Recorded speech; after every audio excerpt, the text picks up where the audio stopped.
5 o'clock, we have our first meeting for the Vice Club, which Mr. E is a faculty advisor.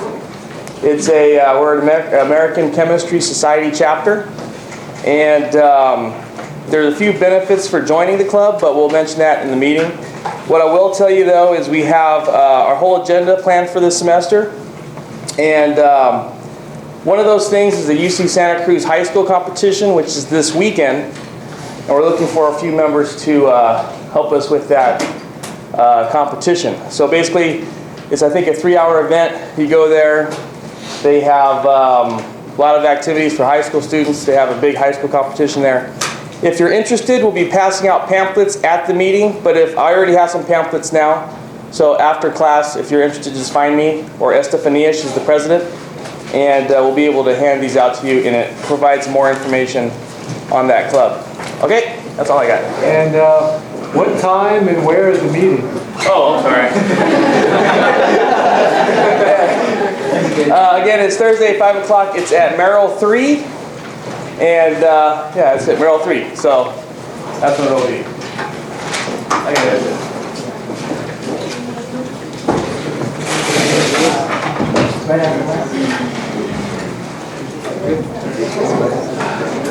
Okay, so I will return your quizzes which you took last Thursday.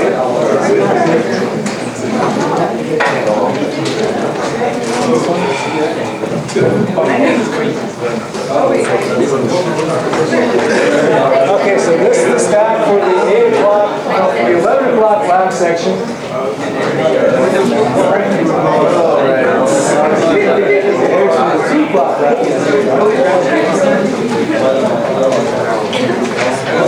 Now, last Thursday in lab, you made ice cream, and the 11 to 2 lab section needs to show me those 4 pieces of information to get checked off for the ice cream lab. Did the 2 to 5 lab section show Mr. Canton your estimate of the solute concentration, your estimate of the freezing point, the mass of salt used to lower the freezing point to some temperature?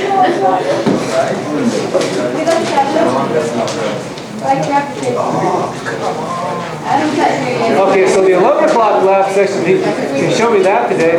I also asked I think I also asked both classes to show me, or to send me an email on part C, their soda lab. And let me give you a multiple choice question. I received a lot of emails, few emails, or 0 emails. So what do you think it was? 0. So what happened? We sent you through Google Docs, but yeah, I saw I just found out that it wouldn't open. Yeah, I saw it. Yeah, because I couldn't open it either. What kind of document was it? It was a Windows document. A window document? Window for Office. It's Office window. Yeah. I can upload it through Windows Live. I don't know if you have that. Yeah, I don't have that. Can you convert it into a Word file or a? I tried it. I tried converting it into a different document format. Like making a picture like a JPEG file or a PDF file. Can you use those? I'll try. Yeah, because I tried opening it yesterday. I couldn't open it. We have it.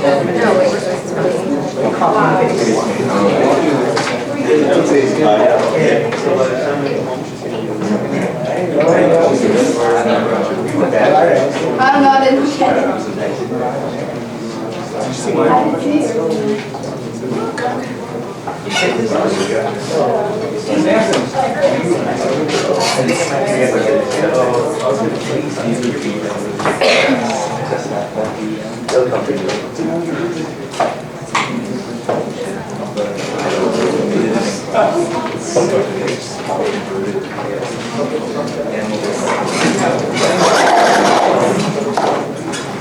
Okay, so the first thing we'll do is review quiz 5, and Before we do that review, I was checking the Chem1B schedule.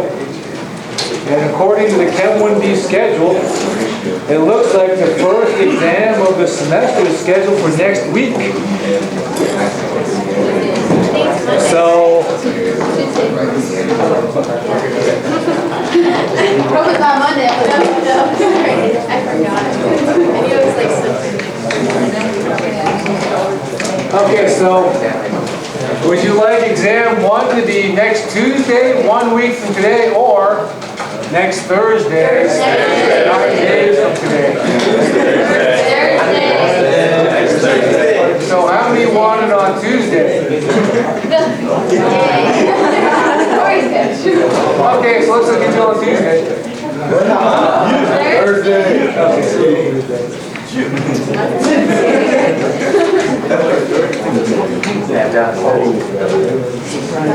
And I'll determine the conditions for the exam. I'll tell you that on Thursday, whether you can bring your own periodic table and note card, or whether it'll be open book and open notes. I'll tell you on Thursday what the conditions for this exam will be. Okay, so let's review the quiz 5. So question 1A, briefly explain how a chemical reaction occurs. So what I was looking for is that reactant molecules or atoms collide together with sufficient energy for bonds to break or bonds to form. Okay, so I was looking for the collisions and then bonds breaking and forming in your answer. For part 1B, briefly explain how temperature affects reaction rate. Well, one thing is you can say is that as the temperature increases, molecules move faster, which means that collisions occur, or that collisions between atoms molecules occur with higher energy, which means that as the temperature increases, the reaction rate should increase. For question 2, you want to determine the rate law for this reaction. So, for this reaction, we can describe the rate by this formula. Okay, so the rate is equal to the rate constant K times the concentration of O3 to the X power times the concentration of NO to the Y power. What we want to do is determine X and Y, the order of the reaction with respect to each reactant. So if we compare experiment 1 and experiment 2, note that the concentration of NO is about the same. The concentration of O3 doubles. Note that keeping the concentration of NO the same, doubling the concentration of O3, what happens to the rate? So it looks like the rate approximately doubles. So that means that the order with respect to O3 should be 1. Should be first order. Now the order of a reaction. Okay, so the reaction order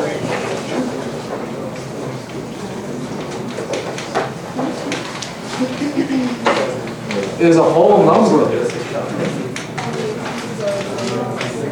Okay, so it's got to be 1 or 2 or 0. It can't be like 0.95 or 1.10 or something like that. Okay, we'll talk more about what order reaction means later in today's lecture or on Thursday's lecture. Anyway, so again, note that you double the concentration of O3, you keep the NO concentration constant, the rate doubles, therefore the order with respect to O3 must be 1. Okay? Let's compare experiments, let's see, 1 and 3. So note that in experiment 1 and 3, the O3 concentration is approximately the same. The NO concentration triples. What happens to the rate? So it goes from 3.77 to 11.5, so the rate triples. So note that as the NO concentration triples, the rate triples. That means that the order with respect to NO must be 1. Okay, so for a rate law, X equals 1 and Y equals 1. Okay, for this reaction. And then, let's see, you also want to calculate the rate constant. So for the rate constant, what you can do is use any of the experiments and plug in the relevant quantities. So you have for experiment 1, 3.77 molar per minute is the rate. That's equal to the rate constant K times the concentration of O3, which is 0.22. The first power, and for NO it's 0.51 to the first power. So if you solve for K, that's equal to 3.77 divided by 0.22 times 0.51. And if we do this calculation, it turns out to be about between 30 and 35, depending on how you know. It's like 32 or 33. 30 what? 32.6. So if you did the same calculation for experiment 2 and experiment 3, you should get approximately the same rate constant K. What are the units to this rate constant K? So for rate, it's in molar per minute. And for the concentration O3, this is in molarity. So this is M here, this is molarity here. So we have molar per minute divided by molar squared. So the units for rate constant K for this reaction would be 1 over molar minutes. Okay, so it turns out the rate constant K units change depending on the rate law. So if the rate law is different, you'll get different units for the rate constant K. Now the other thing with rate constant does note that as long as the temperature is the same, the rate constant K is constant. If the temperature changes, what happens to the rate constant? It changes. So if the temperature increases, will the rate constant increase or decrease? Yeah, so if the temperature increases, the rate constant is going to increase, and we can use this equation, K is equal to A times e to the minus EA over RT, to relate the temperature to the rate constant K. So based on this equation, if the temperature